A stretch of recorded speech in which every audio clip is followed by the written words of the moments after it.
Hi,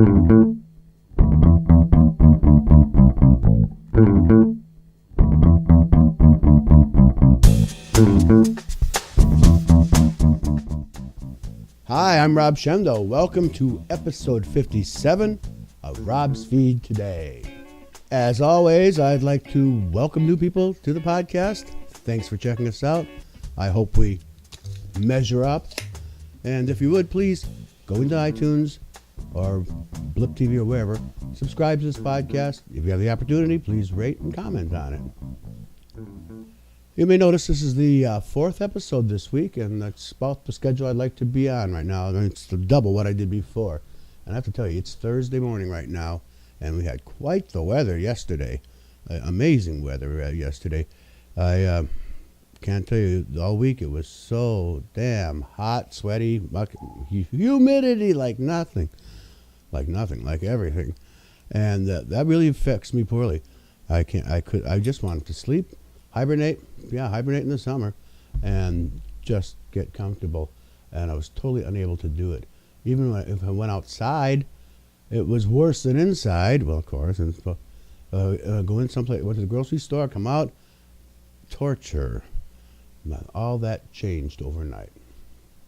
Maybe you're a college student living in a dorm. Maybe you just live in a small studio apartment. What you need to do is get over to dormco.com/Rob. Once you're there, you'll find all kinds of items specifically designed for folks living in small spaces. That's dormco.com/Rob.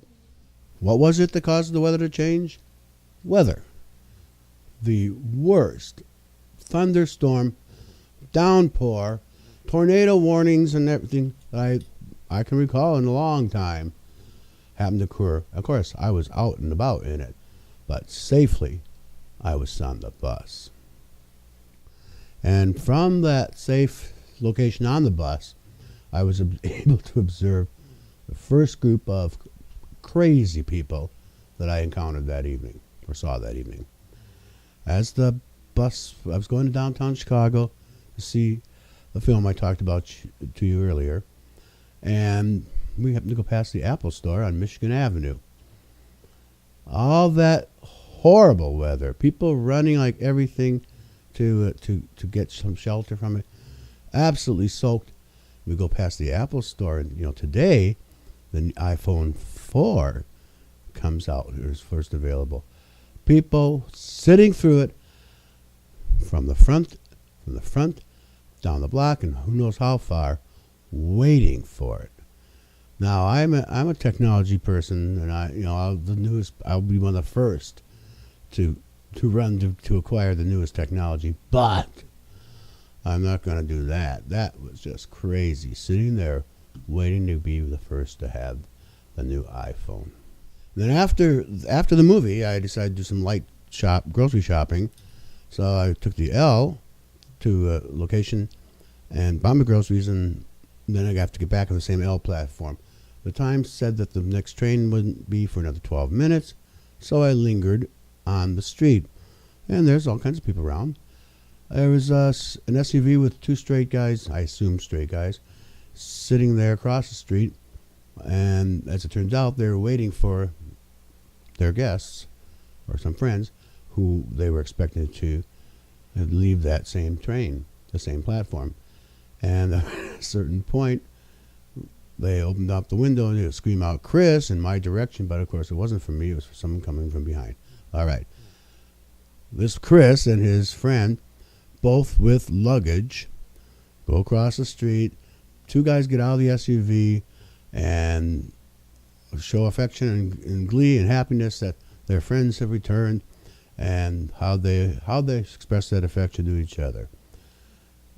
Hand extended, shake the hand, pat the back once, twice. That's always the way it is. Handshake and two pats on the back. That's crazy. Why, straight or gay, I don't know why you just can't go and actually give a nice, warm hug. That's crazy. So there I mentioned almost two almost playful examples of crazy people. But the third example was really, really distressing. I saw the movie.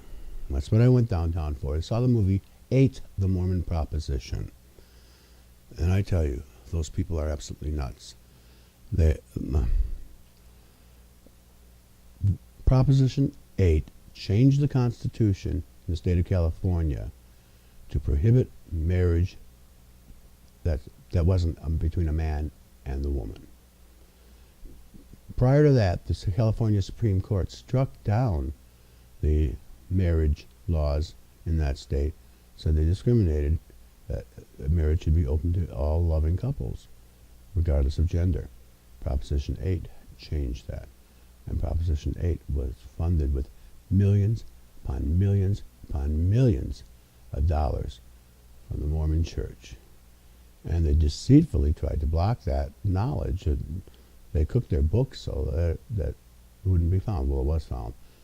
But you talk about your shakedowns. They shook down funds from all their members. They said, we know you make this much money.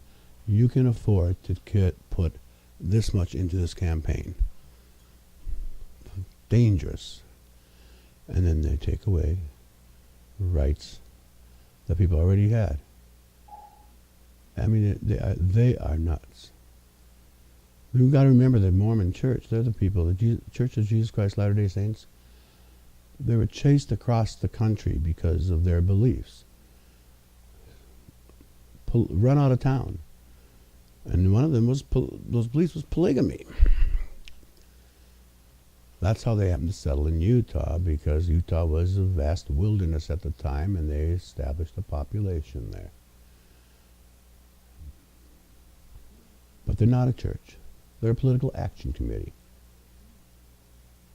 And they don't deserve to be tax exempt. I'd like to make a call of action to revoke their tax exempt status, because they totally organized. Again, not only in California did they do this, they actually had done it in Hawaii as well. Arrogant, smug, no tolerance, liars. So I said, an excellent film that distressed me to no end. Make sure you see it. If you can't get to a theater to see it, in July, you can get it on DVD. Now this weekend here in Chicago and across the country, across the world I guess, it's Pride celebrations everywhere. The big Pride Parade is here in Chicago this Sunday. This will be so neat because the Chicago Blackhawks won the Stanley Cup, and that will go through the Stanley Cup is going to be in the Gay Pride Parade. And there will also be a representation by the National League baseball team, our Chicago Cubs, in the parade. Isn't that cool? That is so neat. I can't attend. I have work to do because of the Pride celebrations. But I hope you have a joyous one. Come by and see us too, and it should be one great party. Pride has always been a little bittersweet for me now, at least in the last 3 years. Because 3 years ago, the day of the Pride Parade, I didn't attend it then either, but I was elsewhere. And where I was out of state, at a hospital bedside. That was when my mother died. So I'm always going to think of my mother when I think of the Gay Pride Parade, but be that as it may, it is a reason to celebrate, in spite of the Mormons. So, having said that, that's all I'm going to say.